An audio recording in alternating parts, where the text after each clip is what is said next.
अवसर चाहिए, सबको मिलाना, आपस में बात करना, इसका और आगे का रास्ता खोजना और जाना, रास्ते में जाना, ऐसा एक सोचा है था। इसके लिए सबको बुला के एक बार बातचीत करेंगे ऐसा लगा, इसलिए आप लोगों को बुलाए। आप लोग सब आए हैं, पधारे हैं, आपको मेरा हृदय से अभिनंदन है।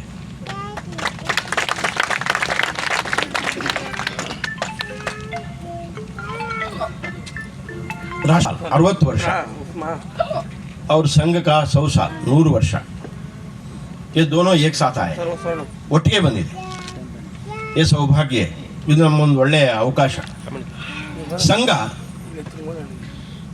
ಇಡೀ ಸಮಾಜದಲ್ಲಿ ನಾನು ಈಗಾಗಲೇ ಹೇಳಿದಾಗೆ ಏನು ಇಲ್ಲದೆ ಒಂದು 4-5 ಜನ ಹುಡುಗರಿಂದ ಪ್ರಾರಂಭ ಆದಂಥ ಒಂದು ಸಂಘ ಇವತ್ತು ಇಡೀ ಜಗತ್ತಿನಲ್ಲೇ ಒಂದು ಶ್ರೇಷ್ಠ ಸಂಘಟನೆಯಾಗಿ ನಿಂತಿದೆ.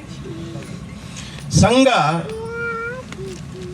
ಏನು ಸಮಾಜದಲ್ಲಿ ಮಾಡಬಲ್ಲದು ಅಂತ ಇವತ್ತು ಜಗತ್ತಿಗೆ ಗೊತ್ತಾಗಿದೆ. ಸಂಘದ ಕಾರ್ಯಕರ್ತರು ತಮ್ಮ ಸ್ವಯಂ ಸೇವಕರು ಅನೇಕ ಸಂಸ್ಥೆಗಳನ್ನು ನಡೆಸ್ತಾ ಇಲ್ಲ, ಆದರೆ ಸಾಮಾಜಿಕ ಬದ್ಧತೆಯಿಂದ ಸಮಾಜದಲ್ಲಿ ಒಂದು ಒಳ್ಳೆಯ ಪರಿವರ್ತನೆ ಆಗಬೇಕು ಅಂತ ಅವರು ಇಡೀ ಸಮಾಜದಲ್ಲಿ ಎಲ್ಲ ಕ್ಷೇತ್ರದಲ್ಲಿ, ಅದು ರಾಜಕೀಯ ಕ್ಷೇತ್ರ ಇರ್ಬೋದು, ಧಾರ್ಮಿಕ ಕ್ಷೇತ್ರದಲ್ಲಿ ವಿಶ್ವ ಹಿಂದೂ ಪರಿಷತ್ ಇರ್ಬೋದು, ವಿದ್ಯಾರ್ಥಿ ಕ್ಷೇತ್ರದಲ್ಲಿ ವಿದ್ಯಾರ್ಥಿ ಪರಿಷತ್ ಇರ್ಬೋದು, ಸುಮಾರು 100ಕ್ಕಿಂತ ಹೆಚ್ಚು ಸಂಘಟನೆಗಳು ಇಡೀ ದೇಶದಲ್ಲಿ ರಾಷ್ಟ್ರೀಯ ಸ್ವಯಂ ಸೇವಕ ಸಂಘದ ಎಲ್ಲ ಕಡೆ ಸಂಘವಿದೆ, ಸಂಘದ ಕಾರ್ಯಕರ್ತರಿದ್ದಾರೆ, ಎಲ್ಲರೂ ಕೆಲಸ ಮಾಡ್ತಾ ಇದ್ದಾರೆ. ಒಂದೇ ಒಂದು ಉದ್ದೇಶ, ಈ ದೇಶವನ್ನು ಜಗದ್ಗುರು ಮಾಡಬೇಕು, ವಿಶ್ವಗುರು ಮಾಡಬೇಕು, ಬೇರೇನಿಲ್ಲ. ನಾನಿದ್ದೇನೋ ಇರ್ತೇನೋ ಗೊತ್ತಿಲ್ಲ, ಒಳ್ಳೆ ಒಂದು ಹಿಂದಿಯಲ್ಲಿ ಹಾಡಿದೆ, ನಾನಿದ್ದೇನೋ ಇಲ್ಲೋ ಗೊತ್ತಿಲ್ಲ, ಆದರೆ ಈ ದೇಶ ಉಳಿಬೇಕು, ಈ ದೇಶದ ಪರಂಪರೆ ಉಳಿಬೇಕು, ಈ ದೇಶದ ಸಂಸ್ಕೃತಿ ಉಳಿಬೇಕು. ಈ ದೇಶಕ್ಕೋಸ್ಕರ ಈಗ ಜೀವನ್ ಹೇಳಿದ್ರಲ್ಲ, ಯಾರು ತಮ್ಮನ್ನು ತಾವು ಸಮರ್ಪಣೆ ಮಾಡಿದರು, ಈ ದೇಶದ ಸಂಸ್ಕೃತಿ ಉಳಿದು 1000 ವರ್ಷದ ಹೋರಾಟ, 1000 ವರ್ಷದ ಹೋರಾಟ, ಎಷ್ಟು ಜನ ನಮ್ಮ ದೇಶದ ಮೇಲೆ ಆಕ್ರಮಣ ಮಾಡಿದರು, ಆದರೂ ನಮ್ಮ ದೇಶ, ನಮ್ಮ ಸಂಸ್ಕೃತಿ, ನಮ್ಮ ಪರಂಪರೆ ಇವತ್ತು ಉಳಿದಿದೆ ಅಂದರೆ ಅದು ನಮ್ಮೆಲ್ಲರ ಪ್ರಯತ್ನ ಮಾತ್ರವಲ್ಲ. ಈ ಹಿಂದೆ ಅನೇಕರು, ಕೋಟ್ಯಾಂತರ ಜನ ಇದನ್ನು ಉಳಿಸೋದಕ್ಕೋಸ್ಕರ ತಮ್ಮನ್ನು ತಾವು ಸಮರ್ಪಣೆ ಮಾಡ್ಕೊಂಡು, ಅಂಥವ್ರು ನಾವು ನೆನಪು ಮಾಡಬೇಕು. ಸಂಘ ಮಾಡ್ತಿರೋದು ಆ ಪರಂಪರೆಯನ್ನು, ಆ ಸಂಸ್ಕೃತಿಯನ್ನು ಮತ್ತೆ ಉಳಿಬೇಕು. ಹಿಂದೆ ಈ ದೇಶ ಇಡೀ ಜಗತ್ತಿಗೆ ಗುರುವಾಗಿತ್ತು, ಮತ್ತೆ ಈ ದೇಶ ಆ ಸ್ಥಾನಕ್ಕೆ ಹೋಗ್ಬೇಕು ಆಗತ್ತೆ. ಇವತ್ತಿನ ದಿನಗಳಲ್ಲಿ ನಮಗೆ ವಿಶ್ವಾಸ ಬರ್ತದೆ. ನಾವು ಕಾಲೇಜ್ ಡೇಸಲ್ಲಿರುವಾಗ ಸಂಘ ಇದನ್ನು ಹೇಳ್ತಾ ಇತ್ತು, ಪರಮ ವೈಭವನ್ನೇ ತುಮೇ ತತ್ಸ್ವ ರಾಷ್ಟ್ರಂ, ಈ ದೇಶ ವಿಶ್ವಗುರು ಆಗುತ್ತೆ, ಅದಕ್ಕೋಸ್ಕರ ಕೆಲಸ ಮಾಡೋಣ ಅಂತ. ಆವಾಗ ನಮಗಿದ್ದು ಸಂಘದ ಹಿರಿಯರ ಮೇಲೆ ವಿಶ್ವಾಸ ಮಾತ್ರ, ಅವ್ರು ಹೇಳಿದ ಮಾತಿಗೆ ವಿಶ್ವಾಸ ಬರ್ತಾ ಇರಲಿಲ್ಲ ಒಂದು 30 ವರ್ಷದ ಹಿಂದೆ. ಆದರೆ ಇವತ್ತು ಇದನ್ನು ಹೇಳಿದರೆ, ನಾನು ಇಲ್ಲಿ ನಿಂತ್ಕೊಂಡು ಹೇಳಿದರೆ ನಿಮ್ಗೆಲ್ರಿಗೂ ವಿಶ್ವಾಸ ಬರ್ತದೆ, ಎಸ್ ನಮ್ಮ ದೇಶ ಜಗತ್ತಿಗೆ ಶ್ರೇಷ್ಠ ದೇಶ ಆಗುತ್ತೆ. ನಾವು ಅಂದ್ಕೊಂಡಿದ್ವಿ ಇನ್ನೊಂದು 25 ವರ್ಷ ಅಂತ, ಅಷ್ಟು ಬೇಡ ಅಂತ, ಅದಕ್ಕಿಂತ ಬೇಗನೆ ಆಗ್ಬೋದೇನೋ ಅಂತ ಅನಿಸುತ್ತೆ. ಅಂಥವ್ರ ಕೈಯಲ್ಲಿ ನಾಯಕತ್ವ ಕೊಟ್ಟಿದ್ದೀವಿ ನಾವು, ಅಂಥ ಪರಂಪರೆಯಲ್ಲಿ ದೇಶ ನಡೆಸುವುದಿದೆ. ಅದಕ್ಕೆ ಮೂಲ ಕಾರಣ ರಾಷ್ಟ್ರೀಯ ಸ್ವಯಂ ಸೇವಕ ಸಂಘ, ಸಂಘದ ಸ್ವಯಂ ಸೇವಕ. ಆ ಪರಂಪರೆಯಲ್ಲೇ ಅದೇ ಒಂದು ದಾರಿಯಲ್ಲಿ ರಾಷ್ಟ್ರೋತ್ಥಾನ ಪರಿಷತ್ತು ಪ್ರಾರಂಭ ಆಯಿತು. ಈಗಾಗಲೇ ಜೀವನ್ ಅವರ ಹೆಸರು ಹೇಳಿದಾಗೆ ದಿವಂಗತ ಮೈಚಾ ಜಯದೇವ್ ಅವರು BSc LLB ಸುಮಾರು 85 ವರ್ಷದ ಹಿಂದೆ, 70 ವರ್ಷದ ಹಿಂದೆ. ಆದರೆ ಅವರು ಸ್ವಂತ ಜೀವನ ಮಾಡಿಲ್ಲ, ಸಂಘದ ಪ್ರಚಾರಕರಾಗಿ ಪೂರ್ಣ ಸಮಯ ಸಮಾಜಕ್ಕೋಸ್ಕರ ಕೊಟ್ಟರು. ಆಮೇಲೆ ಈ ಸಂಸ್ಥೆಯನ್ನು ಪ್ರಾರಂಭ ಮಾಡಿದರು. ಅವರು ಏನೂ ಇಲ್ಲ, ನಮ್ಮ ಹತ್ರ ಮೊಸರು ಇಲ್ಲ, ಅವಲಕ್ಕಿ ಇಲ್ಲ. ಮೊಸರು ಅವಲಕ್ಕಿ ತಿನ್ನುವ ಆಸೆ ನಮಗೆ. ಮೊಸರು ಅವಲಕ್ಕಿಗೆ ಮೊಸರು ಬೇಕು, ಅವಲಕ್ಕಿ ಬೇಕಲ್ವಾ, ಎರಡೇ ಇರೋದು ಅದರಲ್ಲಿ ಇಂಗ್ರೀಡಿಯೆಂಟು. 2 ಇಂಪಾರ್ಟೆಂಟ್ ಇಂಗ್ರೀಡಿಯೆಂಟ್ ಅಂದರೆ ಒಂದು ಮೊಸರು, ಒಂದು ಅವಲಕ್ಕಿ. ನಮ್ಮ ಹತ್ರ ಮೊಸರು ಇಲ್ಲ, ಅವಲಕ್ಕಿಯೂ ಇಲ್ಲ. ಆದರೆ ಮೊಸರು ಅವಲಕ್ಕಿ ತಿನ್ನುವ ಆಸೆ ನಮಗೆ. ಅಂದರೆ ನಮ್ಮ ಹತ್ರ ಜನ ಇಲ್ಲ, ಧನ ಇಲ್ಲ, ಜನ ಬೆಂಬಲ ಇಲ್ಲ, ವಿರೋಧ. ಇದ್ರ ಮಧ್ಯದಲ್ಲಿ ನಮ್ಮ ಹಿರಿಯರಿಗೆ ರಾಷ್ಟ್ರೋತ್ಥಾನ ಪರಿಷತ್ ಪ್ರಾರಂಭ ಮಾಡಬೇಕಂತ ಛಲ. ಮತ್ತೆ ಏನಪ್ಪ ಅಂದರೆ ನಮ್ಮ ಮೇಲೆ ವಿಶ್ವಾಸ, ಸಮಾಜದ ಮೇಲೆ ವಿಶ್ವಾಸ. ಇವತ್ತೇನು ನಾನು ಹೇಳ್ತಾ ಇದ್ದೇನೆ, ಅದೇ ಯಾರೋ ಒಬ್ಬರ ಹತ್ರ ಹೋದ್ರು ಒಂದು ಸಂಸ್ಥೆ ಶುರು ಮಾಡ್ತೀವಿ ಏನಾದರೂ ಕೊಡಿ ಅಂತ. ಆಗಿನ ಕಾಲದಲ್ಲಿ 65 ನಿಮಿಷ ನನ್ನ ಹತ್ರ ಬ್ಯಾಲೆನ್ಸ್ ಶೀಟ್ ಇದೆ, ಕ್ಯಾಶ್ ಬುಕ್ ಇದೆ. ಅವ್ರು 500 ರೂಪಾಯಿ ದಾನ ಕೊಟ್ಟರು. 65 ಫೆಬ್ರವರಿ 28 ನಮ್ಮದು ರಿಜಿಸ್ಟ್ರೇಷನ್ ಆಯಿತು. 500 ರುಪೀಸ್. ಅವರು ಮಹಾನ್ ವ್ಯಕ್ತಿ, ಮೈಸೂರಿನವರು, ಗಣೇಶ್ ಬೀಡಿ ಅಂತ ನಡೆಸ್ತಾ ಇದ್ರು, ದಿವಂಗತ ಗೋವಿಂದರಾಯರು. 500 ರೂಪಾಯಿ. ಅಲ್ಲಿಂದ ಬೆಳೆದಂಥ ಈ ಸಂಸ್ಥೆ ಆಮೇಲೆ ಆ ಥರದವರು ಅನೇಕರು ಕೊಟ್ಟರು. ಆ ದಾನಿಗಳ ಸಹಾಯದಿಂದ ಸಂಸ್ಥೆ ಹಂತ ಹಂತವಾಗಿ ಬೆಳೆಯಿತು. ಪ್ರಾರಂಭದಲ್ಲಿ ಶುರು ಮಾಡಿರೋದು ಸಾಹಿತ್ಯದ ಪ್ರಕಟಣೆ ಮಾಡಬೇಕು ಅಂತ. ಅಂದರೆ ಜನರಿಗೆ ನಮ್ಮ ದೇಶದ ಇತಿಹಾಸ, ನೈಜ ಇತಿಹಾಸ, ನಾನು ನೈಜ ಇತಿಹಾಸ ಅಂತ ಒತ್ತಿ ಹೇಳ್ತಾ ಇದ್ದೀನಿ. ಇತಿಹಾಸ ಇವತ್ತು ಪಠ್ಯಪುಸ್ತಕದಲ್ಲಿ ಇದೆ, ಸುಳ್ಳೆ. ಯಾರೋ ಬ್ರಿಟಿಷರು ಬರೆದ ಇತಿಹಾಸವನ್ನು ನಮ್ಮ ದೇಶದಲ್ಲಿ ಸರ್ಕಾರ ಬಂದಾಗ ಬದಲಾಯಿಸಬೇಕಾಗಿತ್ತು, ಅದು ಬದಲಾಯಿಸಿಲ್ಲ. ಮತ್ತೆ ಅದನ್ನೇ ಹೇಳ್ತಾ ಇದ್ದಾರೆ. ಇತ್ತೀಚೆಗೆ ಪ್ರಧಾನಮಂತ್ರಿಗಳು ಹೇಳ್ತಾ ಇದ್ದಾರೆ, ಆ ಮೆಕಾಲೆ ಶಿಕ್ಷಣ ಇನ್ನು 10 ವರ್ಷದಲ್ಲಿ ಗಂಟು ಮೂಟೆ ಕಟ್ಟಿ फेंक दो, है ना. ऐसा 2 बार 3 बार बताया. सो 200 साल हो गया. 1835 मेकाले. अभी 2035 में वो ख़त्म करना है, ऐसा बताया था. ಇಂತಹ ಮೆಕಾಲೆ ಶಿಕ್ಷಣದಲ್ಲಿ ಬರೇ ಸುಳ್ಳು ವರದಿಗಳು, ಸುಳ್ಳು ಇನ್ಫಾರ್ಮೇಷನ್ ಕೊಟ್ಟು ನಮ್ಮ ಜನ ಅದನ್ನೇ ಕಲ್ತ್ಕೊಂಡ್ಬಂದರು. ಅದಕ್ಕೆ ನಾವು ಹೇಳಿದ್ವಿ, ನಾವು ನೈಜ ಇತಿಹಾಸ ಕೊಡಬೇಕು. ಭಾರತದ ಪರಂಪರೆಯ, ಭಾರತದ ಸಂಸ್ಕೃತಿಯ, ಭಾರತಕ್ಕೋಸ್ಕರ ತಮ್ಮನ್ನು ತಾವು ಸಮರ್ಪಣೆ ಮಾಡೋದಕ್ಕೋಸ್ಕರ, ಈ ಧರ್ಮವನ್ನು ಉಳಿಸೋದಕ್ಕೋಸ್ಕರ, ಹಿಂದೂ ಧರ್ಮವನ್ನು ಉಳಿಸೋದಕ್ಕೋಸ್ಕರ, ಭಾರತೀಯತೆಯನ್ನು ಉಳಿಸೋದಕ್ಕೋಸ್ಕರ ತಮ್ಮನ್ನು ತಾವು ಸಮರ್ಪಣೆ ಮಾಡಿದವರಲ್ಲ ಪರಿಚಯ ಮಾಡಬೇಕು ಸಮಾಜಕ್ಕೆ. ಅದಕ್ಕೆ ನಾವು ವಾಲ್ಮೀಕಿಯಿಂದ JP ವರೆಗೆ ಅಂತ ಒಂದು ಪುಸ್ತಕದ ಸರಮಾಲೆ ಅಂತಂದ್ವಿ. ಭಾರತಿ 510 ಮಹಾಪುರುಷರ ಜೀವನ ಚರಿತ್ರೆ. ಕೇವಲ ಕರ್ನಾಟಕದವರಲ್ಲ, ಇಡೀ ದೇಶದ ಜನರ ಮಹಾಚರಿತ್ರೆ. ದೊಡ್ಡ ದೊಡ್ಡ ಗ್ರಂಥಗಳಂತಂದ್ವಿ. ಕ್ರಾಂತಿಕಾರಿಗಳು ಈ ಸಮಾಜಕ್ಕೆ ಏನು ಕೊಡುಗೆ ಕೊಟ್ಟಿದ್ದಾರೆ ಅಂತ ಮಾಹಿತಿಯನ್ನು ಅಕಸ್ಮಾತ್ ಕರ್ನಾಟಕದಲ್ಲಿ ಯಾರಾದರೂ ಕೊಟ್ಟಿದ್ದಾರೆ ಅಂದರೆ ಅದು ರಾಷ್ಟ್ರೋತ್ಥಾನ ಮೊಟ್ಟ ಮೊದಲಿಗೆ. ಅಲ್ಲಿಂದ ಇಲ್ಲಿವರೆಗೆ ಬೇರೆ ಯಾರೂ ಕೊಟ್ಟಿಲ್ಲ. ಇನ್ನೇನೋ ಸಾಹಿತ್ಯಗಳನ್ನು ಬರೀತಾರೆ, ಆದರೆ ನಿಜವಾದ ಸಾಹಿತ್ಯವನ್ನು ಸಮಾಜಕ್ಕೆ ಕೊಟ್ಟಿದ್ದು ನಾವು. ಸುಭಾಷ್ ಚಂದ್ರ ಬೋಸರ ಬಗ್ಗೆ, ಸ್ವಾತಂತ್ರ್ಯ ವೀರ ಸಾವರ್ಕರ್ ಬಗ್ಗೆ, ಛತ್ರಪತಿ ಶಿವಾಜಿ ಬಗ್ಗೆ, ಚಂದ್ರಶೇಖರ್ ಆಜಾದ್ ಬಗ್ಗೆ, ಭಗತ್ ಸಿಂಗ್ ಬಗ್ಗೆ ಇವತ್ತು ನಮ್ಮ ಕನ್ನಡದಲ್ಲಿ ಅಧಿಕೃತವಾದ ಪುಸ್ತಕ ಇದೆ ಅಂತೇಳಿದರೆ ಅದು ರಾಷ್ಟ್ರೋತ್ಥಾನ. ಈ ರೀತಿಯ ಸಾಹಿತ್ಯವನ್ನು ಸಮಾಜಕ್ಕೆ ಕೊಟ್ವಿ. ಒಬ್ಬರು ಹಿರಿಯ ಡಾಕ್ಟರ್ ಹೇಳಿದರು, ನಾನು ಅನೇಕರಿಗೆ, ಕಣ್ಣಿನ ತಜ್ಞರು, ಅನೇಕರಿಗೆ ಕಣ್ಣನ್ನು ಕೊಟ್ಟಿದ್ದೀನಿ, ದೃಷ್ಟಿ ಕೊಟ್ಟಿದ್ದೀನಿ, ಆದರೆ ನನಗೆ ದೃಷ್ಟಿ ಬಂದಿದ್ದು ರಾಷ್ಟ್ರೋತ್ಥಾನ ಸಾಹಿತ್ಯದಿಂದ ಅಂತ ಒಂದು ಸಭೆಯಲ್ಲಿ ಹೇಳಿದರು. ಈ ರೀತಿಯ ವೈಚಾರಿಕವಾಗಿ ಸಮಾಜದಲ್ಲಿ ಒಂದು ಜಾಗೃತಿಯನ್ನು ನಿರ್ಮಾಣ ಮಾಡಿದಂತಹ ಒಂದು ಸಾಹಿತ್ಯವನ್ನು ಸಮಾಜಕ್ಕೆ ಕೊಟ್ಟಿದ್ದು ರಾಷ್ಟ್ರೋತ್ಥಾನ. ಅಲ್ಲಿಂದ ಇಲ್ಲಿವರೆಗೆ ಇವತ್ತಿಗೂ ಕೊಡ್ತಾ ಇದ್ದೀವಿ ನಿರಂತರವಾಗಿ. 60 ವರ್ಷದಿಂದ 1975ರಲ್ಲಿ ಶ್ರೀಮತಿ ಇಂದಿರಾ ಗಾಂಧಿಯವರು ಇಡೀ ದೇಶಕ್ಕೆ ಎಮರ್ಜೆನ್ಸಿ ಹಾಕಿ, ಇವತ್ತೇನು ಸಂವಿಧಾನ ಪುಸ್ತಕ, ಖಾಲಿ ಪುಸ್ತಕ ಇಟ್ಕೊಂಡು ಓಡಾಡ್ತಿದ್ದಾರಲ್ಲ, ಅವ್ರ ಅಜ್ಜಿನೋ ಮುತ್ತಜ್ಜಿನೋ ಇಡೀ ದೇಶಕ್ಕೆ ಎಮರ್ಜೆನ್ಸಿ ಹಾಕಿ ಸಂವಿಧಾನವನ್ನೇ ನಾಶ ಮಾಡಿ ಹಾಕಿದರು. ಅಂಥವರು ನಮ್ಮ ಸಂಸ್ಥೆಗೂ ಬೀಗ ಹಾಕಿದರು. ನಮ್ಮಲ್ಲಿದ್ದ ಜೈದವರು ಇತ್ಯಾದಿ ಎಲ್ಲರೂ ಜೈಲಲ್ಲಿದ್ದರು 18 ತಿಂಗಳು.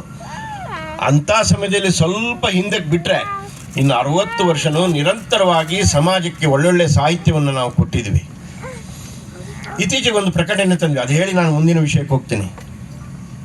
ಧರಂಪಾಲ್ ಅಂತ ಗಾಂಧಿ ಕಾಲದವರು,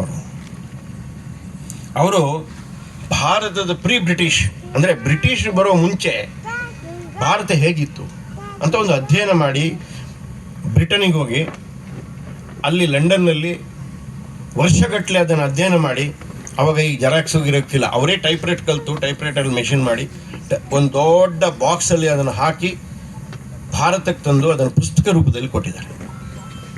ಧರಂಪಾಲ್ ಅದರಲ್ಲಿ ಒಂದು 10 ವಾಲ್ಯೂಮ್ ನಾವು ಮಾಡಬೇಕಂತಿದ್ವಿ. 5 ವಾಲ್ಯೂಮ್ ನಾವು ಮಾಡಿದ್ವಿ ಇಂಗ್ಲೀಷ್ನಲ್ಲಿ. ಅದರಲ್ಲಿ ಒಂದು ಪುಸ್ತಕ ಬ್ಯೂಟಿಫುಲ್ ಟ್ರೀ. ಬ್ಯೂಟಿಫುಲ್ ಟ್ರೀ ಅಂದರೆ ಬ್ರಿಟಿಷ್ ಬರೋಕ್ಕಿಂತ ಮುಂಚೆ ಭಾರತದಲ್ಲಿ ಯಾವ ಶಿಕ್ಷಣ ಪದ್ಧತಿ ಇತ್ತು ಅಂತ. ಇವತ್ತೇನು ನಮ್ಮ ಪ್ರಧಾನಮಂತ್ರಿಗಳು ಹೇಳಿದರು, ಮೋದಿಯವರು, ಈ ಮೆಕಾಲೆ ಸಿಸ್ಟಮ್ ಕಿತ್ತಾಕಬೇಕು ಅಂತ, ಮುಂದಿನ ದಿನಗಳ ಯಾವ ಶಿಕ್ಷಣ ಬರಬೇಕು ಅಂತ ಅದು ಮಾರ್ಗದರ್ಶಕ ಆಗುತ್ತೆ. ಆ ಪುಸ್ತಕ ಇದೆ, ಸಂಶೋಧನಾತ್ಮಕ ಗ್ರಂಥ ಇದೆ. ನಾವು ಒಂದು ಸಣ್ಣ ಭಾಗ ಪ್ರಕಟಣೆ ಮಾಡಿದ್ವಿ, ಧರ್ಮಪಾಲ್ ದೊಡ್ಡ ಗ್ರಂಥವನ್ನೇ ಬರೆದಿಟ್ಬಿಟ್ಟಿದ್ದಾರೆ. ಹಾಗೆ ಪಂಚಾಯತ್ ರಾಜ್ ಹೇಗಿತ್ತು, ಇಂಡಸ್ಟ್ರಿಗಳು ಹೇಗಿತ್ತು, ಈ ಥರ ಅನೇಕ ಸಂಗತಿಗಳನ್ನು ಸಂಶೋಧನೆ ಭಾರತದಲ್ಲಿ ಇದ್ದಿದ್ದು, ಬೇರೆ ಎಲ್ಲೂ ಅಲ್ಲ, ಭಾರತದಲ್ಲಿ ಇಡೀ ರಾಜ್ಯ ಸಂಚಾರ ಮಾಡಿ, ದೇಶ ಸಂಚಾರ ಮಾಡಿ ಅವ್ರು ಬರೆದಿದ್ದಾರೆ. ಅಂಥ ಪುಸ್ತಕವನ್ನು ಸಮಾಜಕ್ಕೆ ಕೊಟ್ವಿ. ನಾವು ಅಂದ್ಕೊಂಡಿದ್ವಿ ಇದು ಮಾರಾಟ ಆಗುತ್ತೋ ಇಲ್ವೋ, ಸುಮ್ಮನೆ ಲೈಬ್ರರಿಗಳಿಗೆ ಇಡ್ತೀವಿ ಅಂತ ಹೇಳಿದ್ರೆ, ಒಂದೊಂದು ಆ ಬ್ಯೂಟಿಫುಲ್ ಟ್ರೀ ಪುಸ್ತಕ 4-5 ಕಾಪೀಸ್ಗೆ ಹೋಗಾಯ್ತು ಇಂಗ್ಲೀಷ್ನಲ್ಲಿ. ನಾನು ಯಾರಿಗೋ ಒಬ್ಬರಿಗೆ IAS ಅಧಿಕಾರಿಗಳಿಗೆ ಹೀಗೆ ಏನಾದರೂ ಮಾತಾಡೋಕೆ ಕೊಡಬೇಕು ಅಂತೇಳಿ ಈ ಪುಸ್ತಕ ತೊಗೊಂಡೋದ್ರೆ, ಮೈನೆ वो 5 भी लिया है, मेरा पास है, मैं पढ़ा भी हूँ. ಒಬ್ಬ IAS ಅಧಿಕಾರಿ. ಆ ಥರ ಇನ್ಯಾರೋ ಗಣ್ಯ ವ್ಯಕ್ತಿಗಳು ಹೋದರೆ, ಇಲ್ಲ ನಾನು ಕೊಂಡ್ಕೊಂಬಿಟ್ಟೆ, ಅಮೆಜಾನಲ್ಲಿ ತರಿಸ್ಬಿಟ್ಟೆ ಅಂತ. ಅಂದರೆ ಇಷ್ಟು ಮಟ್ಟಿಗೆ ಆ ಪುಸ್ತಕ ಸಮಾಜದಲ್ಲಿ ಪ್ರಭಾವ ಮಾಡಿದಂದರೆ, ನೀವು ತರುವ ಒಂದು ಕೆಲಸ ಎಷ್ಟು ಸಮಾಜದ ವ್ಯಕ್ತಿಗಳ ಮೇಲೆ ಪರಿಣಾಮ ಆಗುತ್ತೆ ಅಂತ. ಅಂದರೆ ಇವತ್ತು ನಾವು ಮಾಡ್ತೇವೆ, ಪ್ರೀ ಬ್ರಿಟಿಷ್ ಅಂಶಗಳನ್ನು ತರ್ತೇವೆ ಅಂದರೆ ಜನಕ್ಕೆ ವಿಶ್ವಾಸ ಇದೆ, ಯಾಕಂದರೆ ಇಂಥ ಸಾಧನೆ ಮಾಡಿಟ್ಟಿದ್ದಾರೆ ಇಲ್ಲಿ. ಹಾಗೆಯೇ ಸಾಹಿತ್ಯದ ಒಂದು, ಆದರೆ ಇನ್ನೊಂದು ಬಹಳ ಮುಖ್ಯವಾದ ಕೆಲಸ ಶಿಕ್ಷಣ. ರಾಷ್ಟ್ರೋತ್ಥಾನ ಒಟ್ಟು 4 ಆಯಾಮದಲ್ಲಿ ಕೆಲಸ ಮಾಡುತ್ತೆ. ಒಂದು ಸಾಹಿತ್ಯ, ಒಂದು ಶಿಕ್ಷಣ, ಒಂದು ಸೇವೆ, ಇನ್ನೊಂದು ಆರೋಗ್ಯ. ಇದನ್ನು ಸಂಕ್ಷಿಪ್ತವಾಗಿ ನಾನು ಮಾತನ್ನು ಮುಗಿಸ್ತೇನೆ. ಶಿಕ್ಷಣ ಅಂದರೆ ಈಗೇನೋ ಹೇಳಿದ್ರಲ್ಲ, ಮೆಕಾಲೆ ಶಿಕ್ಷಣ ಅಲ್ಲ. ಇವತ್ತು ಓಪನ್ ಆಗಿ ಹೇಳ್ಬೋದು, ಯಾಕಂದರೆ ಪ್ರೈಮ್ ಮಿನಿಸ್ಟರ್ ಹೇಳ್ಬಿಟ್ಟಿದ್ದಾರೆ ಅದನ್ನು ಕಿತ್ತು ಬಿಸಾಕ್ತೇವೆ ಅಂತ. ಸೊ ಮೆಕಾಲೆ ಶಿಕ್ಷಣ ಈಗ ಪಠ್ಯದಲ್ಲಿದೆ, ಆದರೆ ತೆಗಿಯೋಕ್ಕಾಗಲ್ಲ, ಯಾಕಂದರೆ ಇವತ್ತಿನ ಕರಿಕ್ಯುಲಮ್ ಹಾಗೇ ಇದೆ, ಸಿಲೆಬಸ್ ಹಾಗೇ ಇದೆ. ಅಲ್ಲಿ ಶಿವಾಜಿ ಇಲ್ಲಿ ಅಂತ ಹೇಳಿದ್ರೆ ನಾವು ಇಲ್ಲಿ ಅಂತಲೇ ಹೇಳಬೇಕು, ಹುಲಿ ಅಂತ ಹೇಳೋಕ್ಕಾಗಲ್ಲ, ಶಿವಾಜಿ ಇಲ್ಲಿ ಅಂತ ಹೇಳಬೇಕಾದ್ರೆ ಅಲ್ಲ, ಬರ್ದಿದ್ದು ಹಾಗೆ. ಆದರೆ ನಾವೇನು ಮಾಡ್ತೀವಿ, ಪಠ್ಯಪುಸ್ತಕ ಪಕ್ಕಕ್ಕಿಟ್ಟು ಶಿವಾಜಿಯ ನಿಜವಾದ ಕತೆ ಹೇಳ್ಬಿಡ್ತೀವಿ. ನಮ್ಮ ಶಾಲೆಯಲ್ಲಿ ಸ್ವಾತಂತ್ರ್ಯ ವೀರ ಸಾವರ್ಕರ್ರ ನಿಜವಾದ ಕತೆ ಹೇಳ್ಬಿಡ್ತೀವಿ, ಸುಭಾಷ್ ಚಂದ್ರ ಬೋಸ್ ಬಗ್ಗೆ ಹೇಳ್ತೀವಿ, ಚಂದ್ರಶೇಖರ್ ಆಜಾದ್ ಬಗ್ಗೆ ಹೇಳ್ತೀವಿ, ಕ್ರಾಂತಿಕಾರಿಗಳ ಬಗ್ಗೆ ಹೇಳ್ತೀವಿ. ಈ ದೇಶಕ್ಕೆ ಎಷ್ಟು ಅವರು ಸಮರ್ಪಣೆ ಮಾಡಿದ್ರು ಅಲ್ರಿ. ಒಬ್ಬ ಕ್ರಾಂತಿಕಾರಿ ಹೇಳ್ತಾನಂತೆ, ಗಲ್ಲುಗಂಬ ಏರ್ತಾ ಇದ್ದೇನೆ, ನೀನು ಏನು ಬೇಕು, ನಿನ್ನ ಅಪೇಕ್ಷೆ ಹೇಳು ಅಂದರೆ 60-40 ಸೈಟು ಅಥವಾ 10 ಎಕರೆ ಜಾಗ ನಮ್ಮ ಅಮ್ಮನ ಹೆಸರನ್ನು ಮಾಡಿ ಅಂತ ಕೇಳಲಿಲ್ಲ ನೋಡ್ರಿ. ಅವನು ಕೇಳಲಿಲ್ಲ, ಏನಿಲ್ಲ, ನನ್ನ ಚಿತಾಭಸ್ಮವನ್ನು ಸಿಂಧೂ ನದಿಯಲ್ಲಿ ಹಾಕಿ, ನನ್ನ ಚಿತಾಭಸ್ಮವನ್ನು ಗಂಗಾ ನದಿಯಲ್ಲಿ ಹಾಕಿ, ಮತ್ತು ನನಗೆ ನಾನು ಯಾವುದಕ್ಕೋಸ್ಕರ ನನ್ನ ಪ್ರಾಣಾರ್ಪಣೆ ಮಾಡಿದ್ನೋ ಆ ದೇಶದ ಜನರು ಸುಖವಾಗಿದ್ದರೆ ಅದೇ ನನಗೆ, ಅದಕ್ಕಿಂತ ದೊಡ್ಡ ಸುಖವೇ ಬೇಡ, ಸನ್ಮಾನನೇ ಬೇಡ ಅಂತ ಹೇಳಿದ್ನಂತೆ ಅವನು. ಯಾರಿಗೋಸ್ಕರ ಪ್ರಾಣಾರ್ಪಣೆ ಮಾಡಿದ, ಯಾರಿಗೋಸ್ಕರ ಗಲ್ಲುಗಂಬ ಏರ್ದ? ಇನ್ನೊಬ್ಬ ಕ್ರಾಂತಿಕಾರಿಗೆ ನಾಳೆ ಬೆಳಿಗ್ಗೆ ಗಲ್ಲುಗಂಬ ಅಂತ ಹೋದರೆ ಮುಂಚಿನ ದಿವಸ ಭಗವದ್ಗೀತೆ ಓದ್ತಾ ಇದ್ದಾರೆ ಅವರು, ಜರ್ಮನ್ ಇತಿಹಾಸವನ್ನು ಓದ್ತಾ ಇದ್ದಾರಂತೆ ಭಗತ್ ಸಿಂಗ್. ಭಯ ಇಲ್ಲ, ಭಾರತ್ ಮಾತಾ ಕಿ ಜೈ ಅಂತ ಗಲ್ಲನ್ನು ಕೊಡ್ತಾರೆ. ಅಂದರೆ ಈ ದೇಶವನ್ನು ಹೇಗೆ ನಾನು ಬದುಕಬೇಕು ಅಂತ. ಈ ಶಿಕ್ಷಣವನ್ನು ಮಕ್ಕಳಿಗೆ ಕೊಡಬೇಕೋ ಬೇಡೋ? ಈ ಶಿಕ್ಷಣವನ್ನು ಕೊಡಬೇಕೋ ಬೇಡ? SLCಯಲ್ಲಿ 98% ಬರಲಿಲ್ಲ, 97 ಬಂತ, ಆತ್ಮಹತ್ಯೆ ಮಾಡಿಕೊಳ್ಳುವ ಸ್ಥಿತಿಯ ಮಕ್ಕಳನ್ನು ತಯಾರಿ ಮಾಡಬೇಕಾ? 97% ಬಂತು, 98 ಬರಲಿಲ್ಲ, ಅವಳಿಗೆ ನನ್ನ ಸ್ನೇಹಿತಿಗೆ 99 ಬಂದಿದೆ, ನನಗೆ 97 ಬಂದಿದೆ ಅಂತ ಆತ್ಮಹತ್ಯೆ ಮಾಡ್ಕೊಂಡ್ರೆ ಇದೆಂತ ಹುಚ್ಚುತನ ಇದೆ. ನಿಮ್ಗೆ ಆಶ್ಚರ್ಯ ಆಗ್ಬೋದು. ಇಲ್ಲಿ ಹಿಂದೆ SLC ರಿಸಲ್ಟ್ ಬರುವಾಗ ಆ ಸ್ಯಾಂಕಿ ಟ್ಯಾಂಕ್ ಹತ್ರ ಯಾವ್ಯಾವ ಕೆರೆಗಳಿದೆ ನೋಡಿ ಬೆಂಗಳೂರಿನಲ್ಲಿ, ಎಲ್ಲ ಪೊಲೀಸ್ ಮ್ಯಾನ್ ನಿಂತಿರೋದು, ಸುಳ್ಳಲ್ಲ, ಈಗಲೂ ನಿಲ್ಲುತ್ತೆ. ಈ ಮಕ್ಕಳು ಹೋಗಿ ಹಾರ್ತಾರೆ ಅಂತ, ಪೊಲೀಸ್ನವರಿಗೆ ರಕ್ಷಣೆ ಮಾಡೋಗಿಲ್ಲ. ಈ ರೀತಿಯ ಶಿಕ್ಷಣ ಬೇಕಾ ನಮಗೆ? ಅಲ್ಲಪ್ಪ, ನೀನು SLC ಫೈಲ್ ಆಗಿರ್ಬೋದು, ಜೀವನದಲ್ಲಿ ಎಂಥ ಎತ್ತರಕ್ಕೆ ಹೋಗ್ಬೋದಪ್ಪ ನೀನು. ಇಲ್ಲಿದ್ದಾರೆ ನೋಡಿ ಕೂತಿದವರು ಮಹಾಪುರುಷರು, ನಾನು ನೋಡಿದ್ದೇನೆ ಅವ್ರನ್ನ 30 ವರ್ಷದ ಹಿಂದೆ, 35 ವರ್ಷದ ಹಿಂದೆ ಅಂಗಡಿಯಲ್ಲಿ ಕೆಲಸ ಮಾಡಿದಂಥವ್ರು ಇವತ್ತು ದೊಡ್ಡ ವ್ಯಕ್ತಿಗಳಾಗಿದ್ದಾರೆ. ಓನ್ಲಿ ಕೇವಲ ಹಾರ್ಡ್ ವರ್ಕ್, ಕಠಿಣ ಪರಿಶ್ರಮ. ಕಠಿಣ ಅಂದರೆ ಕಠಿಣ. ಆ ಪರಿಶ್ರಮದಲ್ಲಿ ಇವರೆಲ್ಲ ಅನೇಕರು ಮೇಲೆ ಬಂದಿದ್ದಾರೆ. ಯಾರೆಲ್ಲ ಐ ವಿಟ್ನೆಸ್ ತಾನೇ, ಅವ್ರ ಜೊತೆಗೆ 30-35 ವರ್ಷ ಸಂಬಂಧ ಇದೆ ನನಗೆ.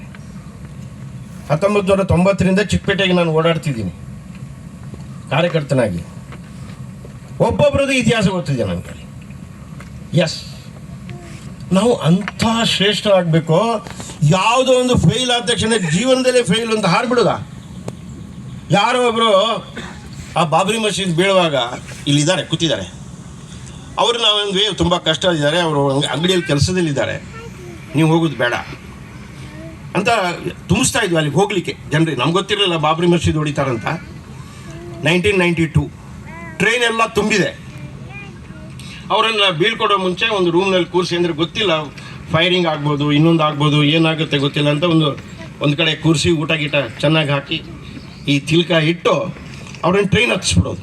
ಇದು ನಮ್ಮ ಕೆಲಸ. ಆ ಥರ ಕೆಲವ್ರನ್ನೆಲ್ಲ ಹೇಳ್ಕೊಂಡು ಟ್ರೈನಾಗಿ ಹಾಕ್ತಾಯಿದ್ವಿ. ಒಬ್ರಿಗೆ ನಾವು ಹೇಳಿದ್ವಿ, ನೀವು ಹೋಗೋದು ಬೇಡ, ನಿಮ್ಮದು ಇನ್ನೂ ಉದ್ಯೋಗನೇ ಸರಿ ಇಲ್ಲ ಅಂತ ಹೇಳಿದರೆ, ನಮ್ಗೆ ಗೊತ್ತೇ ಇಲ್ಲ. ನಾವು ಈ ಕಡೆ ಬರುವಾಗ ಅವ್ರ ಟ್ರೈನ್ ಒಳಗೆ ಹೋಗಾಗಿದೆ, ಜೈ ಶ್ರೀರಾಮ್ ಅಂತ ಹೋಗಾಯ್ತು. ಬರುವಾಗ ಇಲ್ಲಿ ಕೆಲಸ ಇಲ್ಲ ಅಂದರೆ ಇವತ್ತು ದೊಡ್ಡ ವ್ಯಕ್ತಿ ಆಗಿದ್ದಾರೆ, ಸಾಧನೆ ಮಾಡಿ ಬಂದ ಮೇಲೆ ಸೈಕಲಲ್ಲಿ ಕೆಲಸ ಸಾಗಿಸಿ, ಸಾಮಾನುಗಳನ್ನು ಸಾಗಿಸಿ ಅಲ್ಲಿ ಇಲ್ಲಿ ಕೊಟ್ಟು ಇವತ್ತು ದೊಡ್ಡ ಇಂಡಸ್ಟ್ರಿಯಲಿಸ್ಟ್ ಆಗಿದ್ದಾರೆ. ನಾನು ನೋಡಿದೆ. ಹಾಗಾಗಿ ಇವತ್ತಿನ ಮಕ್ಕಳು ಯಾವ ಥರ ನಿರ್ಮಾಣ ಆಗಬೇಕು, ನಮ್ಮ ಶಾಲೆಯಲ್ಲಿ ಮಕ್ಕಳು ಯಾವ ರೀತಿ ನಿರ್ಮಾಣ ಆಗಬೇಕು, ಹೊಸ ಸಾಹಸ ತಗೊಂಡು ಮುಂದಕ್ಕೆ ಹೋಗ್ಬೇಕೋ, ಅಥವಾ ಯಾವುದೋ ಒಂದು ಸಣ್ಣ ಮೆಟ್ಲಿಂದ ಬಿದ್ದೆ ಅಂತೇಳಿ ಅಳ್ತಾ ಕೂತ್ಕೋಬೇಕಾ?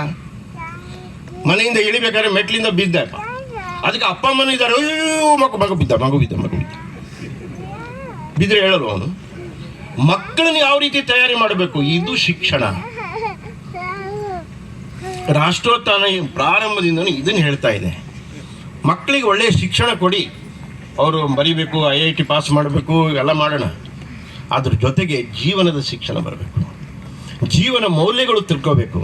ನಾನು ಯಾರು, ನಮ್ಮ ಅಪ್ಪ ಯಾರು, ನಮ್ಮ ಸಮಾಜ ಏನು, ನಮ್ಮ ಕುಟುಂಬ ಏನು, ಇದನ್ನು ಕಲಿಸೋದು ಬೇಡವಾ? ಅಪ್ಪ ಅಮ್ಮನ ವೃದ್ಧಾಶ್ರಮಕ್ಕೆ ಹಾಕುದಾ? ನಮ್ಮ ಹತ್ರ ಬರ್ತಾರೆ, ನೀವು ತುಂಬ ಸೇವೆ ಮಾಡ್ತೀರಿ, ಒಂದು ವೃದ್ಧಾಶ್ರಮ ಕಟ್ಟಿಕೊಡ್ತೀವಿ ನೋಡ್ತೀರಾ ಅಂತ. ಅದಕ್ಕೆ ದುಡ್ಡು ಕೊಡ್ತೇವೆ, ಕಾರ್ಪಸ್ ಫಂಡ್ ಅಂತ. ಕಳೆದ 30 ವರ್ಷದಿಂದ 4-5 ಬೇಡಿಕೆ ಬಂದಿದೆ, ನಾವು ಇಲ್ಲ ಅಂತ ಹೇಳಿದ್ವಿ. ಈ ಕೆಲಸ ನಾವು ಮಾಡಲ್ಲ, ವೃದ್ಧಾಶ್ರಮ ನಾವು ನಡೆಸಲ್ಲ.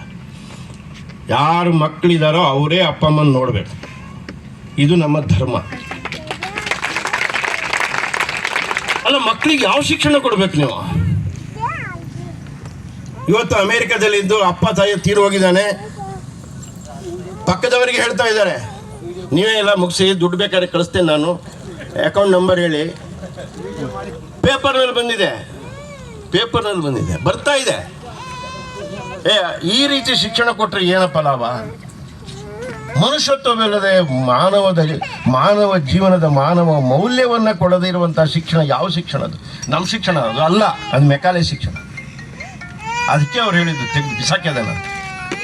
ಸೊ ಈ ರೀತಿಯ ಶಿಕ್ಷಣವನ್ನು ರಾಷ್ಟ್ರೋತ್ಥಾನ ಕೊಡ್ತಾ ಇದೆ. ಇವತ್ತು 17 CBSE ಶಾಲೆಯಲ್ಲಿ 18,000 ವಿದ್ಯಾರ್ಥಿಗಳು, 9 ಸ್ಟೇಟ್ ಬೋರ್ಡ್ ಸ್ಕೂಲಲ್ಲಿ ಸುಮಾರು 6-7 ಸಾವಿರ ವಿದ್ಯಾರ್ಥಿಗಳು, ಈಗ ಒಂದು 25,000 ವಿದ್ಯಾರ್ಥಿಗಳು ನಮ್ಮ ಶಾಲೆಯಲ್ಲಿ ಓದ್ತಾ ಇದ್ದಾರೆ. ಮುಂದಿನ ವರ್ಷ ಇನ್ನೊಂದು 3 ಹೊಸ ಶಾಲೆ ಪ್ರಾರಂಭ ಆಗೋದಿದೆ. ಹೀಗೆ ನಾವು ಇಡೀ ಜಿಲ್ಲೆಗಳಲ್ಲಿ ಒಂದೊಂದು ಶಾಲೆ ಮಾಡಬೇಕು. ಒಳ್ಳೆಯ ಶಿಕ್ಷಣ ಸಂಸ್ಕಾರ, ಒಂದು ಮಾಡೆಲ್. ನಾವೇ ಲಕ್ಷಗಟ್ಟಲೆ ವಿದ್ಯಾರ್ಥಿಗಳಿಗೆ ಶಿಕ್ಷಣ ಕೊಡೋಕ್ಕಾಗಲ್ಲ, ಆದರೆ ಒಂದು ಮಾಡೆಲ್ ನೋಡಿ. ಇವತ್ತು ನಮ್ಮ ಥರನೇ ಯಾರು ಶಾಲೆಗಳು ಮಾಡ್ತಾರೆ ಅವ್ರ ಜೊತೆಗೆ ನಾವು ಸೇರಿ ಕೊಲಾಬ್ರೇಟ್ ಮಾಡಿ ಆ ಜಿಲ್ಲೆಯಲ್ಲಿ ಒಂದು ಒಳ್ಳೆಯ ಶಿಕ್ಷಣವನ್ನು, ಮಾನವೀಯ ಶಿಕ್ಷಣವನ್ನು ಕೊಡುವಂಥ ಪ್ರಯತ್ನ ರಾಷ್ಟ್ರೋತ್ಥಾನ ಮಾಡ್ತಾ ಇದೆ. ಇನ್ನು 3ನೇದು ಆರೋಗ್ಯ. ಈಗಾಗಲೇ ಕಳೆದ 30 ವರ್ಷದಿಂದ ಬ್ಲಡ್ ಬ್ಯಾಂಕ್ ಇದೆ. ಇಲ್ಲಿ ಅನೇಕರಿಗೆ ಗೊತ್ತಿದೆ ರಾಷ್ಟ್ರೋತ್ಥಾನ ಬ್ಲಡ್ ಬ್ಯಾಂಕ್ ಹೇಗೆ ಅಂತ. ಝೀರೋ ಮಿಸ್ಟೇಕ್ ಅಂತ. ನಾನು ಭಾಳ ಬ್ಲಡ್ ಬ್ಯಾಂಕ್ ಬಗ್ಗೆ ಭಾಗ ಹೇಳೋಕ್ಕೆ ಹೋಗಲ್ಲ. 16 ಲಕ್ಷ ಜನಕ್ಕೆ ಬ್ಲಡ್ ಕೊಟ್ಟಿದ್ದೀವಿ, ಜೀವ ಉಳಿಸಿದ್ದೀವಿ. ಅದ್ರ ಜೊತೆಗೆ ಝೀರೋ ಮಿಸ್ಟೇಕ್ ಅಂತ. ಬ್ಲಡ್ಡಲ್ಲಿ ಏನಂದರೆ ಒಂದು ಸಣ್ಣ ಮಿಸ್ಟೇಕ್, A ಪಾಸಿಟಿವ್ ಬದಲಿಗೆ B ಪಾಸಿಟಿವ್ ಕೊಡೋದು ಅಥವಾ A ನೆಗೆಟಿವ್ ಕೊಡೋದು ಅವರ ಜೀವಕ್ಕೆ ತೊಂದರೆ. ಅಂಥ ಸಮಯದಲ್ಲಿ ನನಗೆ ಅನುಭವದಲ್ಲಿ ನಮ್ಮ ರಾಷ್ಟ್ರೋತ್ಥಾನದಲ್ಲಿ ಇವತ್ತಿನವರೆಗೆ ಒಂದೇ ಒಂದು ಕಂಪ್ಲೇಂಟು ನೀವು ತಪ್ಪು ಕೊಟ್ಟಿದ್ದೀರಿ ಅದರಿಂದ ಹೀಗಾಯಿತು ಅಂತ ಇಲ್ಲ. ನಾವು ಝೀರೋ ಮಿಸ್ಟೇಕ್ ನಡೆಸ್ತಾ ಇದ್ದೀವಿ ಬ್ಲಡ್ಡನ್ನು. 2ನೇದು, ಬಂದವರಿಗೆ ಬ್ಲಡ್ ಇಲ್ಲ ಅಂತ ನಾವು ಹೇಳಬಾರ್ದು. ಕೋವಿಡ್ ಸಂದರ್ಭದಲ್ಲಿ ಕೂಡ ನಾವು ಪ್ರಯತ್ನ ಮಾಡಿದ್ವಿ. ಕೋವಿಡ್ ಸಂದರ್ಭದಲ್ಲಿ ನಮ್ಮ ಸ್ವಯಂ ಸೇವಕರಿಗೆ, ಸಂಘದ ಕಾರ್ಯಕರ್ತರಿಗೆ ಕರೆ ಕೊಟ್ವಿ. ಹೊರಗಡೆಯಿಂದ ಬ್ಲಡ್ ಬರ್ತಾ ಇಲ್ಲ, ನೀವು ಯಾರಾದರೂ ಬರಬೇಕು ಅಂತ ಸ್ಪೆಷಲ್ ಪಾಸ್ಗಳು ಮಾಡಿ ಪೊಲೀಸರಿಗೆ ಹೇಳಿ ಸ್ವಯಂ ಸೇವಕರು ಬಂದು ದಿನಕ್ಕೆ 50-60 ಜನ ಬ್ಲಡ್ ಬ್ಯಾಂಕಿಗೆ ಬಂದು ರಕ್ತ ಕೊಡ್ತಾಯಿದ್ರು. ಅದರಿಂದ ಅನೇಕರಿಗೆ ಲಾಭ ಆಯಿತು. ಸೊ ಇಂಥ ಬ್ಲಡ್ ಬ್ಯಾಂಕಿನ ಸೇವೆ ಇದೆ. ಅದರಲ್ಲಿ ಒಂದು ಬಹಳ ಪ್ರಮುಖವಾದ ಸೇವೆ ಥೆಲಸ್ಮಿಯಾ ಅಂತ. ಈ ಥೆಲಸ್ಮಿಯಾ ಅಂದರೆ ಜೀವನದುದ್ದಕ್ಕೂ ಆ ಕಾಯಿಲೆ ಇರಿದೆ. ಹತ್ತಿರ ಸಂಬಂಧಗಳಲ್ಲಿ ಮದುವೆ ಇದೆಲ್ಲ ಈ ಥರ ಏನೋ ಅದು ಏನು ಕಾರಣ ಅಂತ ಗೊತ್ತಿಲ್ಲ, ಹಿಮೋಗ್ಲೋಬಿನ್ನ ಅಂಶ ಕಡಿಮೆ ಆಗುತ್ತೆ, ಜೀವನದುದ್ದಕ್ಕೂ ರಕ್ತ ಕೊಡಬೇಕು. ಆ ಮಕ್ಕಳಿಗೆ ರಕ್ತವನ್ನು ಸುಮಾರು 15-20 ವರ್ಷದಿಂದ ಫ್ರೀ ಕೊಡ್ತಾಯಿದ್ವಿ, ನಾವು ದುಡ್ಡು ತೊಗೊಳ್ತಾ ಇರಲಿಲ್ಲ. ನಾವು ಒಂದು ಪಾಲಿಸಿ ಮಾಡಿದ್ವಿ, ಬ್ಲಡ್ ಕ್ಯಾನ್ಸರು ಅಥವಾ ಈ ಡಯಾಲಿಸಿಸು ಮತ್ತು ಗೌರ್ಮೆಂಟ್ ಹಾಸ್ಪಿಟ್ಲ್ನ ಯಾರೇ ಪೇಷಂಟ್ ಬರಲಿ ಬೇರೆಗಿಂತ ರೇಟ್ ಕಡಿಮೆ, ಸರ್ಕಾರಿ ನಿಗದಿ ಮಾಡಿದ್ದಕ್ಕಿಂತಲೂ ರೇಟ್ ಕಡಿಮೆ ನಮ್ಮ ಬ್ಲಡ್ ಬ್ಯಾಂಕ್ನಲ್ಲಿ. ಒಂದು ವಿಶೇಷ ಹೇಳ್ತೀನಿ, ಸರ್ಕಾರದವ್ರು 1,500 ಮಾಡಿದ್ರೆ ನಾವು 1,000 ತೊಗೊಳ್ತೀವಿ ಎಲ್ಲರಿಗೂ. ಆಮೇಲೆ ಸರ್ಕಾರಿ ಹಾಸ್ಪಿಟ್ಲಿಗೆ ಹೋದರೆ ಇನ್ನೂ ಕಡಿಮೆ. ಮತ್ತು ಈ ಡಯಾಲಿಸಿಸು, ಕ್ಯಾನ್ಸರ್, ಬ್ಲಡ್ ಕ್ಯಾನ್ಸರ್ ಇವ್ರಿಗೆಲ್ಲ ಫ್ರೀ. ಈ ಥೆಲಸ್ಮಿಯಾದವರಿಗೆ ಫ್ರೀ ಕೊಡ್ತಾಯಿದ್ವಿ, ಆದರೆ ಭಾಳ ಕಷ್ಟಪಡ್ತಾಯಿದ್ರು ಅವರು. ಇನ್ನೊಂದೇನೋ ಹಾಸ್ಪಿಟ್ಲಿಗೆ ಹೋಗಿ ಅದು ಬ್ಲಡ್ಡನ್ನು ಟ್ರಾನ್ಸ್ಮಿಷನ್ ಮಾಡಬೇಕು. ಕೊನೆಗೆ ನಾವೇ ಒಂದು ಡೇ ಕೇರ್ ಸೆಂಟರ್ ಮಾಡಿದ್ವಿ ಕಳೆದ 13 ವರ್ಷದಿಂದ. ಅದಕ್ಕೆ ಫೀಸ್ ಇಲ್ಲ, ಚಾರ್ಜ್ ಇಲ್ಲ, free day care centre. Blood free, day care centre free. ನೀವು ನೋಡ್ಬೋದು, ರಾಷ್ಟ್ರೋತ್ಥಾನದ ಗವಿಪುರಂ ದೇವಸ್ಥಾನದ ಪಕ್ಕದಲ್ಲಿ ಒಂದು ಬ್ಲಡ್ ಬ್ಯಾಂಕ್ ಇದೆ. ನಿಜಕ್ಕೂ ಮಾನವೀಯ ಸೇವೆ ಅದು. ನೋಡಿ, 6 ತಿಂಗಳ ಮಗುವಿಗೆ ರಕ್ತ ಕೊಡಬೇಕು. 6 ತಿಂಗಳ ಮಗುವಿಂದ ಸಾಯುವವರೆಗೂ ಅದಕ್ಕೆ ರಕ್ತ ಕೊಡಬೇಕು. ಆ ತಾಯಿ ಅಂದರೆ ಒಂದು ನೀವು ಕಣ್ಣು ನೋಡಬೇಕಾದ್ರೆ ಯಾವಾಗಲೂ ದುಃಖ ಅಲ್ವಾ, ತಿಂಗಳಿಗೊಂದ್ಸಲ ಕರ್ಕೊಂಬರ್ಬೇಕಲ್ಲ. ಈಗ ಅದಕ್ಕೆ ಒಂದು ಹೊಸ ಸಂಶೋಧನೆ ಬಂದಿದೆ, ಬೋನ್ ಮ್ಯಾರೋ ಟ್ರಾನ್ಸ್ಮಿಷನ್ ಅಂತ. ಈಗ ಸುಮಾರು ಒಂದು 25 ಮಕ್ಕಳಿಗೆ ಜೀವನದುದ್ದಕ್ಕೂ ಅವ್ರು ರಕ್ತ ಕೊಡೋ ಅವಶ್ಯಕತೆ ಇಲ್ಲ, ಕ್ಯೂರ್ಡ್ ಫ್ರಮ್ ಥೆಲಸ್ಮಿಯಾ ಪ್ರಾಬ್ಲಮ್. ಅದನ್ನು ನಾವು ಬೇರೆಯವರ ಸಹಾಯ ತೊಗೊಂಡು ಮಾಡ್ತಾಯಿದ್ದೀವಿ. ಅದನ್ನು ಸ್ವಲ್ಪ ಜಾಸ್ತಿ ಮಾಡಬೇಕು ಅಂತ ಪ್ರಯತ್ನ ಮಾಡ್ತಾಯಿದ್ದೀವಿ. ಅದು ತುಂಬ ಕಾಸ್ಟ್ಲಿ, 20-22 ಲಕ್ಷ ರೂಪಾಯಿ ಇದೆ. ಯಾರೋ ಒಂದು HG ಸೆಂಟರ್ ಇವ್ರನ್ನೆಲ್ಲ 4-5 ಜನ ಸಂಪರ್ಕ ಮಾಡಿ ಅದು ಸ್ವಲ್ಪ ಕಡಿಮೆಯಲ್ಲಿ 7-8 ಲಕ್ಷದಲ್ಲಿ ಆಗೋ ರೀತಿಯಲ್ಲಿ ಮಾಡ್ತಾಯಿದ್ದೀವಿ ಪ್ರಯತ್ನ. ಮುಂದಿನ ದಿನಗಳಲ್ಲಿ ಅದು ದೊಡ್ಡ ಪ್ರಮಾಣದಲ್ಲಿ ಮಾಡಿ ಈ ಮಕ್ಕಳನ್ನು, ಒಳ್ಳೆಯ ಮಕ್ಕಳನ್ನಾಗಿ ಮಾಡಬೇಕು ಅಂತ ಹೇಳುವಂಥ ಪ್ರಯತ್ನ ರಾಷ್ಟ್ರೋತ್ಥಾನದಲ್ಲಿ ಆಗ್ತಾಯಿದೆ. ಇದರ ನೆಕ್ಸ್ಟ್ ಅನುವರ್ತಿಯಾಗಿ ನಾವು ಹಾಸ್ಪಿಟ್ಲ್ ಪ್ರಾಜೆಕ್ಟ್ ಮಾಡಿದ್ವಿ. ಹಾಸ್ಪಿಟ್ಲ್ ಪ್ರಾಜೆಕ್ಟ್ ಅದು ಭಾಳ ಕಾರ್ಪೊರೇಟ್ ಥರದ ಹಾಸ್ಪಿಟ್ಲು, ಆದರೆ ಭಾಳ ರೀಸನೇಬಲ್ ಆಗಿ ಕೈಗೆಟುಕುವಂಥ ದರದಲ್ಲಿ ಅಲ್ಲಿ ನಾವು ಇಟ್ಟಿದ್ದೀವಿ. ಅಲ್ಲಿಯೂ ಒಂದು 10% ಫ್ರೀ, ಒಂದು 20% ಕಾಸ್ಟ್, ಈ ರೀತಿ ಮಾಡಿ ಆ ಹಾಸ್ಪಿಟ್ಲನ್ನು ಒಳ್ಳೆಯ ವ್ಯವಸ್ಥೆಯಲ್ಲಿ ನಡೆಸ್ಕೊಂಡು ಬರ್ತಾಯಿದ್ದೇವೆ. ಈಗಾಗಲೇ ತುಂಬ ಅಪ್ರಿಷಿಯೇಷನ್ ಇದೆ, ತುಂಬ ಒಳ್ಳೆಯ ಪ್ರಶಂಸೆ ಜೊತೆಗೆ ಜನ ಬರ್ತಿರುವಂಥದ್ದು ನಾವು ನೋಡ್ತೀವಿ. ಹಾಗೆ ಯೋಗದ ಚಟುವಟಿಕೆ ಇದೆ. ಸುಮಾರು 22 ಸೆಂಟರ್ ಬೆಂಗಳೂರಿನಲ್ಲಿ ದಿನನಿತ್ಯ ಒಂದು 4,000 ಜನ ಯೋಗಕ್ಕೆ ಬರ್ತಾರೆ. ಈ ರೀತಿ ಯೋಗ ಸೆಂಟರ್ಸ್ ಇದೆ. ಇನ್ನೊಂದು ಸೇವೆ, ಮಾಧವ್ ಸೃಷ್ಟಿ, ಆ ಸೇವೆ ವಿಭಾಗದಲ್ಲಿ ಬರುತ್ತೆ. ಮಾಧವ್ ಸೃಷ್ಟಿ ನಾನು ಈಗಾಗಲೇ ಇದ್ರ ಬಗ್ಗೆ ಹೇಳಿದ್ದೀನಿ. ಒಂದು ಗೋ ಆಧಾರಿತವಾದಂಥ ಒಂದು ಚಟುವಟಿಕೆ ಇಲ್ಲಿ ಆಗ್ತಾ ಇರಬೇಕು. ಇಲ್ಲಿ ಮುಂದಿನ ದಿನಗಳಲ್ಲಿ ರೈತರಿಗೆ ಮತ್ತು ಇನ್ನಿತರರಿಗೆ ಈ ಗೋ ಆಧಾರಿತ ಕೃಷಿ ಮತ್ತು ಗೋ ಆಧಾರಿತ ಜೀವನ ನಡೆಸುವಂಥ ಒಂದು ತರಬೇತಿ ಕೇಂದ್ರವನ್ನು ನಾವು ಪ್ರಾಯಶಃ ಈ ವರ್ಷದಲ್ಲೇ, ಅದು 60ನೇ ವರ್ಷದ ಸವಿನೆನಪಿಗಾಗಿ ಟ್ರೈನಿಂಗ್ ಸೆಂಟರ್ ಮಾಡಬೇಕು ಅಂತ ಯೋಚನೆ ಮಾಡ್ತಾಯಿದ್ವಿ. ಭಾಳ ಸಂತೋಷದಿಂದ ನಿಮ್ಗೆಲ್ರಿಗೂ ಹೇಳ್ತೇನೆ, ಪ್ಲ್ಯಾನ್ ಸ್ಯಾಂಕ್ಷನ್ ಆಗಿದೆ. ಅದಕ್ಕೋಸ್ಕರ ಒಂದಷ್ಟು ದಾನಿಗಳು ಸಿಕ್ಕಿದ್ದಾರೆ. ಒಂದು ದೊಡ್ಡ ಪ್ರಮಾಣದ ಟ್ರೈನಿಂಗ್ ಸೆಂಟ್ರನ್ನ ಇಲ್ಲಿ ಪ್ರಾರಂಭ ಮಾಡೋರಿದ್ದೀವಿ.